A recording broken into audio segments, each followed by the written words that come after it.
He said that I think even when life begins in the horrible situation of rape, that is something that's God intended. Is that something that you would denounce or agree I think I'd with? want to see his comments and see. Is there a video of it? Or it was in a debate last night. I think I'd want to see the video or see the debate before commenting on that. But it's true that you do not have an exception when it comes to abortion. You're pro-life in all cases, even. I think it's important to protect the life of the mother, and I'm proud to be pro-life. Even the exception, even the possibility of rape. That's true. Listen, I've gotten to know Richard because we're both state treasurers. He's a gentleman. He's a class act. He's a thoughtful guy. He'll make a great United States senator. What is your rationale for not supporting exceptions on abortion in cases like rape and incest? Well, Colleen, I do support an exception to protect the life of the mother. And this is an issue that I know is a very divisive issue. And I know it's an issue where people are very passionate on both sides. And I respect that. We have a correction to make. What you just saw there was Josh Mandel, the Republican Senate candidate from Ohio, at his debate tonight with Senator Sherrod Brown, having to answer for his policy position that if a woman is raped and becomes pregnant as a result of that, the government should then force the rape victim to carry that pregnancy to term against her will. That is the position that Richard Murdoch, the Republican Senate candidate in Indiana, was defending when he said a couple of days ago that if a woman gets pregnant through rape, it's because of God's will.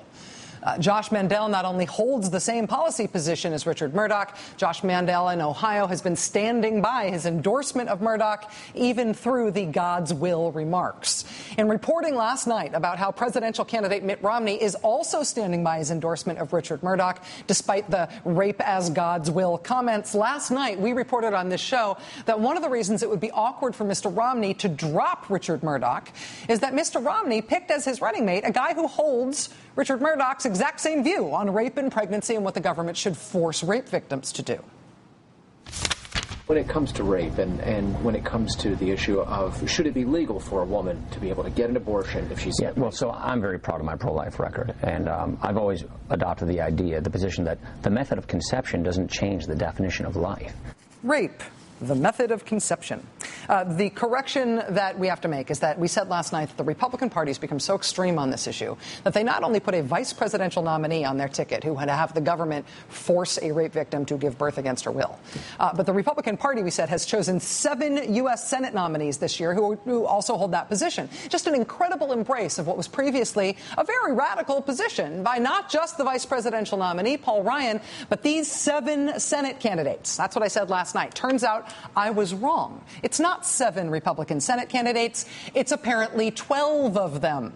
Now, we have calls in with all of these Senate campaigns that are new to our list to check on this, but there are on-the-record statements from these 5 other Republican Senate nominees indicating that they also think the government should force rape victims to give birth against their will. Slate.com highlighted these new-to-us cases today. With Deb Fisher in Nebraska, the stance for her appears to be a new radical evolution. She does not appear to have always held that position. In 2004, she said she did believe in rape and incest victims being exempted from a criminalization policy. She thought rape and incest victims should be allowed to make their own choice. But now apparently she doesn't believe that anymore. In the case of Ted Cruz of Texas, he is described in news reports as believing in no exceptions for rape victims, as believing that the government should force rape victims to give birth against their will. These are news reports that he has not contested, but we do not yet have a direct quote from him on the subject. In Vermont, of all places, the Republican Senate nominee there has tried as hard as he possibly can to avoid talking specifically about the subject, but when asked directly by Senator Bernie Sanders whether John McGovern would have the government force rape victims to give birth against their will, Mr. McGovern didn't say no. He just answered that he is profoundly pro-life. We await further confirmation from him. In New York, the Republican Senate candidate Wendy Long, she pitched herself to primary voters as 100% pro-life, in contrast with her primary opponents, who she described as pro-life with exceptions. In West Virginia, the Republican candidate is John Racy. At one point, he put forth an anti-abortion position that would not allow rape victims to make decisions about their pregnancies.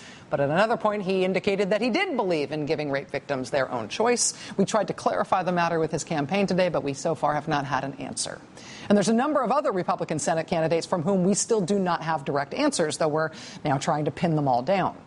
Our best guess, though, from looking at the records of all of these Senate candidates is that of the 28 non-incumbent Republican U.S. Senate candidates this year, there are 28 of them, it appears that at least 12 of them hold the position that if a woman gets pregnant through rape, it should not be her decision whether to carry through with the pregnancy that results from the rape. It should be the government's decision. I said 7. Looks like it's probably 12. Sorry about that. We will keep you posted as the Republican Party continues to fling itself rightward on this issue so fast and so far that, honestly, it's nearly impossible to keep up.